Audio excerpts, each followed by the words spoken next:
Hello everybody! So today is, well, not today specifically, but a few days ago is a very special day because one of my favourite Autobuy authors has brought out a new book. So basically Stuart Turton is one of my absolute faves at the moment, and I've got the Waterstones version of this. I might also have bought the Goldsborough version, but shh, don't tell my mum that. The Last Murder at the End of the World, and it's got beautiful sprayed edges. It's got a little lighthouse on it.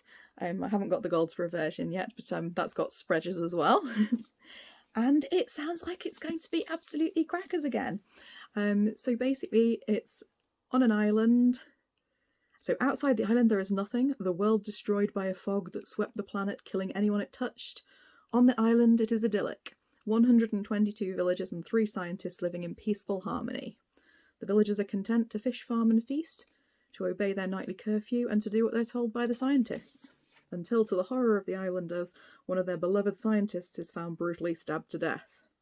And they learn the murder has triggered a lowering of the ultra-intelligent security system around the island, the only thing that was keeping the fog at bay. If the murder isn't solved within 107 hours, oddly specific, the fog will smother the island and everyone on it. But the security system has also wiped everyone's memories of exactly what happened the night before, which means that someone on the island is a murderer, and they don't even know it. And here we have a map. So doesn't that sound absolutely bonkers and also brilliant? So for those of you who haven't read anything by Stuart Turton, he tends to write mysteries that are massively plotted out, you know, kind of to the point where you probably could do with like a spreadsheet or something to keep track of everybody. And there's always a bit of a twist. Sometimes they're set in historical places, sometimes there are sci-fi elements, and he just really goes for it, and he just writes it how he wants to write it and throws out the rule book every single time. And he just sounds like a brilliant guy as well. Like, I read his bio, sounds like he doesn't take himself too seriously. I just want to invite him and his family over for like a wine and cheese night and just basically, you know, pick his brains because he's fantastic. So this is his 3rd book. The first one I bought in hardback way back when, and it was the deco cover that got me, because obviously I do like a bit of Poirot and stuff like that, and the UK copy has had this cover, and I don't remember that much about it. I just remember the atmosphere and how much I loved it. It's set in a big party, and basically the person who's trying to solve the murder wakes up in a different person who's at the party every day. It's just an absolutely, I've never read anything like it. It's such a good concept, and it all fits together in this enormous kind of meta mystery bubble. And the things I loved about it, I loved the kind of deco style. I just loved the party itself, the atmosphere. It was all very historical. It had there was a guy in a plague mask, you know, plague doctor mask, just being creepy and hanging around the place. So it was all about the vibes, and yeah, and there were twists and turns at every step. And yeah, so that was fantastic, but very, very complicated. So if you like things simple and don't really want to do any kind of remembering or thinking, yeah, it might not be for you.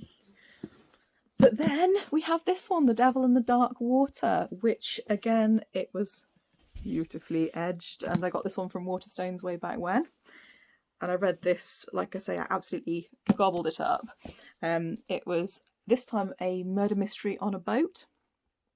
And it was, again, packed full of twists and turns. It was historical, it was atmospheric, it had interesting characters. And this one actually stemmed around the main character, Samuel Pepys, who is a famed detective. And they've got him locked up on the boat. And yeah, there's a murder to solve, so they need his help. And Yeah, I absolutely adored it. So he's definitely probably my biggest Autobuy author, and he's coming to Birmingham next month. So I don't live in Birmingham, but we're going to travel to Birmingham, and I'm going to hopefully I should bring all these books along and see if he'll sign them. Probably end up buying another copy, because this is how I end up with about 5 copies of books, because I'll go to an event and then I'll be like, oh well, I forgot to bring my book. So, so I end up and I'm like, well, I can't get rid of this one because it's signed, and I can't get rid of this one because it's from Goldsboro, and you end up with about like 5 copies. And this is why I have no space. This is why you can hardly get to the bed for books. Yeah. So although he's going to be doing a talk, hopefully, and whenever I meet authors that I love, I'm always completely stuck for words. I kind of turn up and be like, I'm a real big fan. I can never think of anything interesting to say. So, and the longer I wait in the queue, the more and more shy I get. But no, I'm hoping it's going to be a good evening, and I'm just really excited to read it. It's like any kind of locked door or closed island murder mystery is right up my street. So yeah, that's my fangirling over Stuart Turton for the evening.